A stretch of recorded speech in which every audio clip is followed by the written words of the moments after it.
David here with Figboot on Pens, back again with another fountain pen review. Today I have for you a pen from a small Indian manufacturer called Epitome. Now, the last time I reviewed a pen from a small Indian manufacturer, it was not a good experience. So bad that my review was titled The Worst Fountain Pen I Have Ever Reviewed. Will this offering from Epitome, called the Bespoke, redeem the pride of the country, or will it fail to perform even the most basic aspects of being a fountain pen? Or maybe it'll be somewhere in the middle of those two extremes. What I'm going to do today is go over the parts and features of the Epitome Bespoke, talk about what I care for and what I don't care for about the pen. I'll show some measurements, size comparisons, and provide a writing sample. Thanks go out to Epitome for providing this pen for review. I became aware of Epitome while attending the DC show this past year. That was one of the neat things about going to shows like DC, especially the larger ones. You can really find some interesting discoveries of things that you really wouldn't normally see. The company was founded by a gentleman by the name of Vinamara Tapadia. He is based out of Wisconsin, where he is attending college, working towards a degree in business administration, and the pens are made in Mumbai, India, where he is originally from.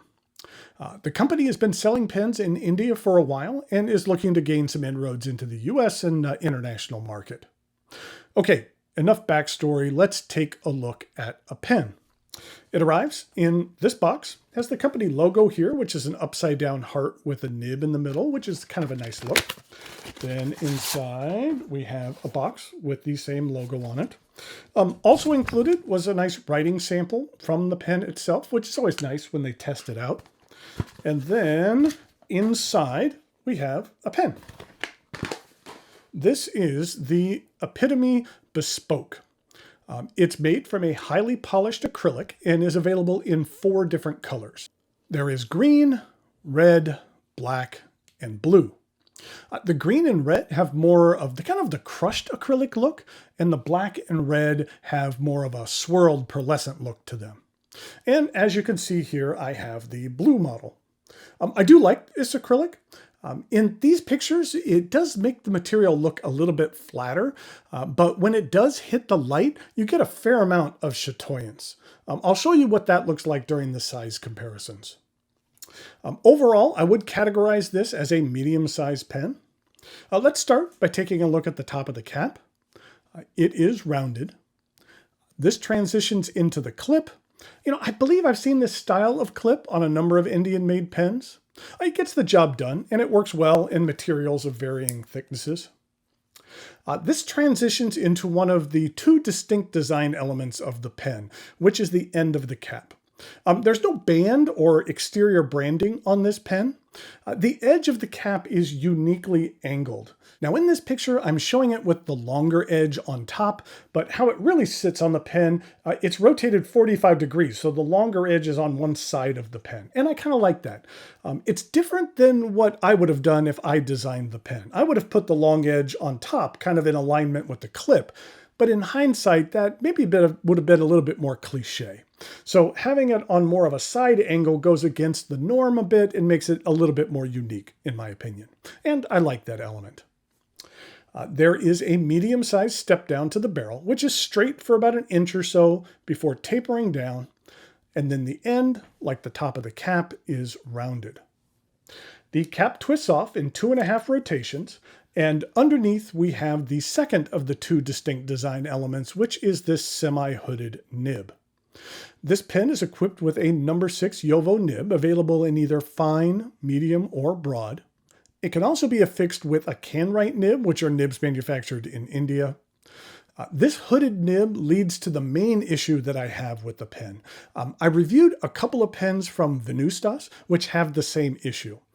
You see here, while I feel the hooded nib looks really cool and unique, it does pose some problems, mainly this large gap here that you see around the nib.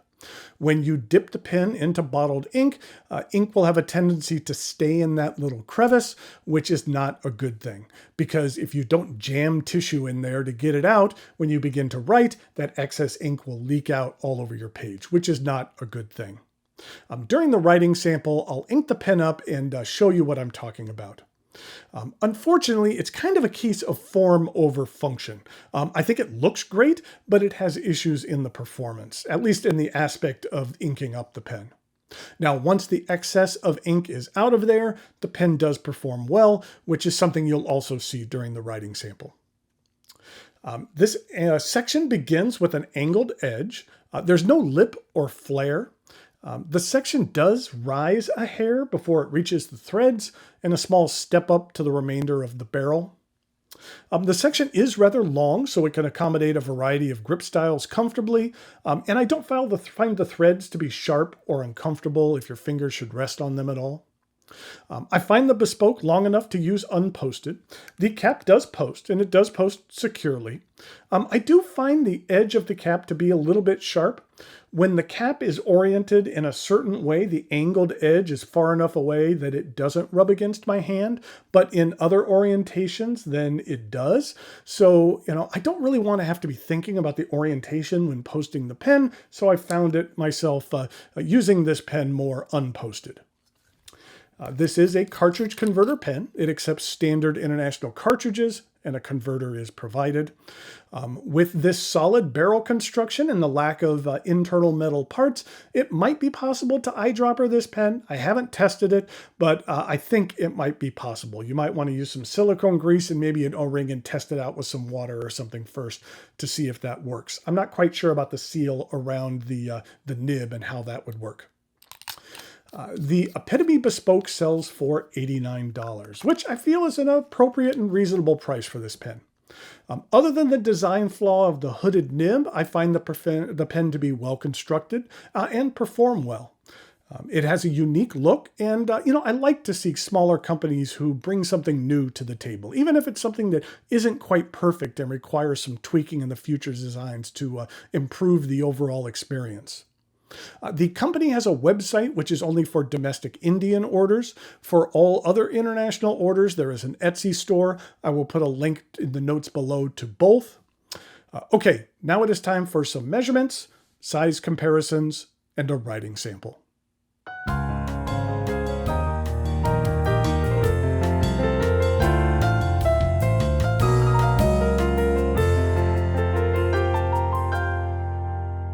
Here we go with some size comparisons for the Epitome Bespoke.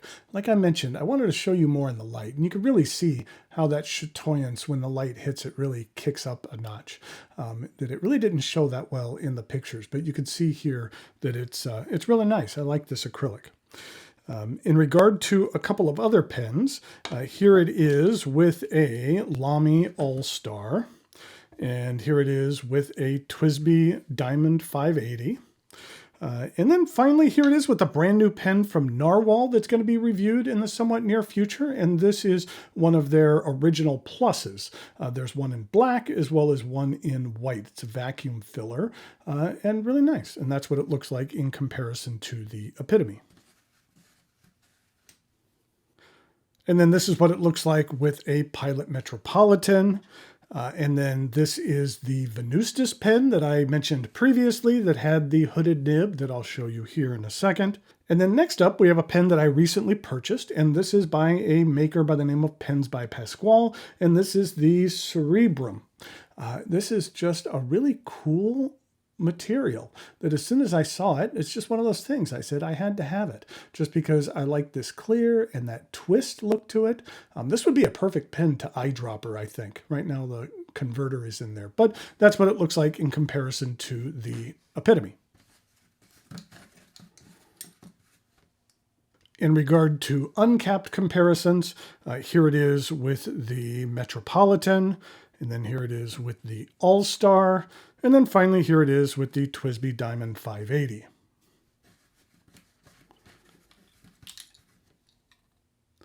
Okay, here is a closer look at that nib, and you can just see that there's just a gap in there. Now, in regard to the Venustus, I just wanted to show that to you as well. The gap on this one is a little bit less. We're not talking about this back gap here. You're not going to dip the pen there, but it's more this gap here. And it's a little bit tighter on this one, but it had the same issue of ink getting in there. Epitome does offer a couple of inks as well. They only offer them to the Indian market. They're not available in the US market yet, but they have a jade green and then they have a rose red. So let's go ahead and ink this pen up. And you know what? Let me get the paper under here first. And then let's go ahead and ink this up. I know it's already inked up, already has some ink in it, but let's go ahead and get that out and then put that in. Let's just do it a couple of times. And you can see that, maybe it's hard to see, but ink does get in there and there's ink in that little cavern. So if you are able to, now see, I just turned it over and it spilled out. I guess it was glad it was on the tissue. But sometimes if you don't have a tissue underneath it, then it would spill on the page, which is not necessarily a good thing. And you can see it's still kind of dripping out there. So that's not the nib leaking, that's the ink that was around the nib that is leaking.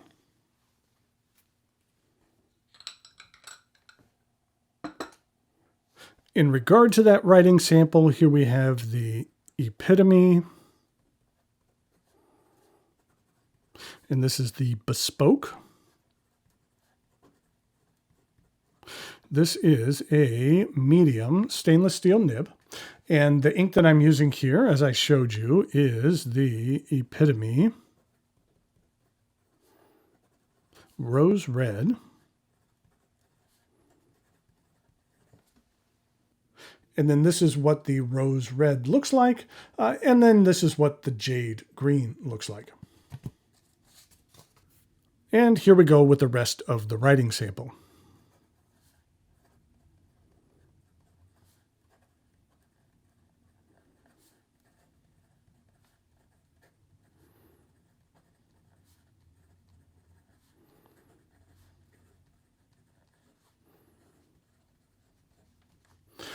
I do like this section, and that the hooded nib I think really looks cool. I just wish that there wasn't the issue with the ink getting in there. It's fairly smooth for a stainless steel nib. It writes just fine.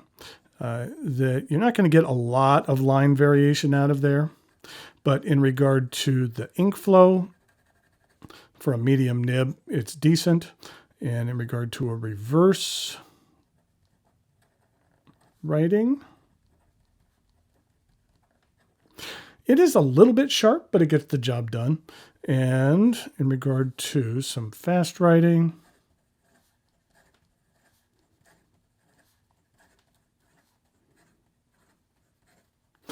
the feed keeps up just fine. So here we have the Epitome Bespoke.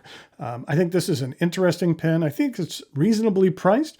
I just wish it didn't have that ink issue, so that design issue is something that they might take into account later on. But you know, for a relatively new pen company and a relatively early design for them, there's a lot to like about this. Don't forget that there is the website as well as the Etsy store. The website is for Indian orders and the Etsy store is for other international orders. So until next time, thanks for watching, and I'll talk to you later.